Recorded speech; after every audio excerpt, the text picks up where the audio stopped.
रामपुर उत्तर प्रदेश के पूर्व मंत्री आजम खान ने कहा कि सीएम योगी की कैलाश मानसरोवर यात्रा के बारे में हम पहले ही कह चुके हैं। सब कुछ उसी के बीच में आता है और चूंकि सरकार ही इसी बुनियाद पर बनी है, लिहाजा इस पर इजहार ख्याल करने की कोई ज़रूरत पेश नहीं आती। लेकिन इतना ज़रूर है और हम इसको दोहराना चाहते हैं कि बूचड़खानों के बारे में हम पिछले 20 बरस से कह रहे हैं।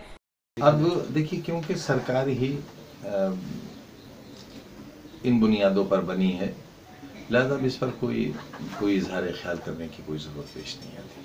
लेकिन हाँ, इतना ज़रूर है, हम फिर उसको दोहराना चाहते हैं कि बूचड़खानों के सिलसिले में हम पिछले 20 बरस से कह रहे हैं कि इन्हें 100% बंद होना चाहिए, 100% स्लॉटरिंग बंद होना चाहिए। और ये बहुत बुरी बात है कि बीफ मीट विदेशी लोग खाएं और हम देश में रहने वाले बीफ के बारे में अपनी आस्था का ढिंडोरा पीटें और विदेशियों को अपनी आस्था के टुकड़े भेजें। इसे 100% बंद होना चाहिए।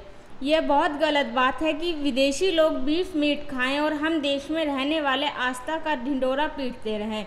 अब Yogi ji anti Romeo squad पर अपने दिए गए निर्देश से पलट रहे हैं। इस क्रम में कोई भाई अपनी बहन को साथ ले जा रहा है तो वो भी रोमियो हो सकता है। जहाँ तक प्रेमी और प्रेमिकाओं का मामला है, तो ये पहली बार हमारी जानकारी में इजाफा हुआ कि बहन भाई भी पार्कों में बैठकर अब इश्क करने लगे हैं।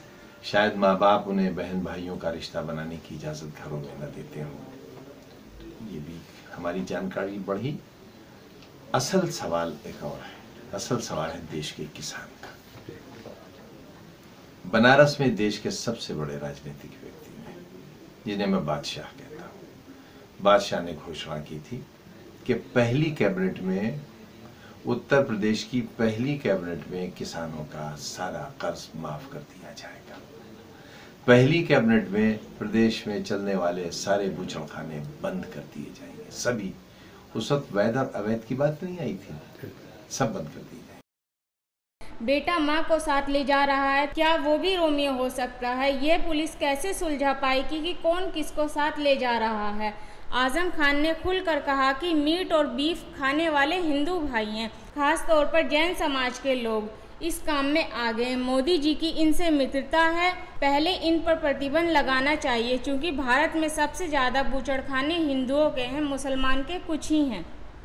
ये भी हम माने लेते हैं कि वैध बूचड़खाने जिन्हें वो कहते हैं, इसलिए नहीं बंद किए जा सकते कि वो हमारे हिंदू भाइयों के हैं और भारतीय जनता पार्टी के बड़े नेताओं की उसमें हिस्सेदारी भी है। लेकिन किसान तो सब हैं। किसानों का कर्जा अगर माफ पहली कैबिनेट में नहीं हुआ तो ये किसानों के साथ बढ़ा।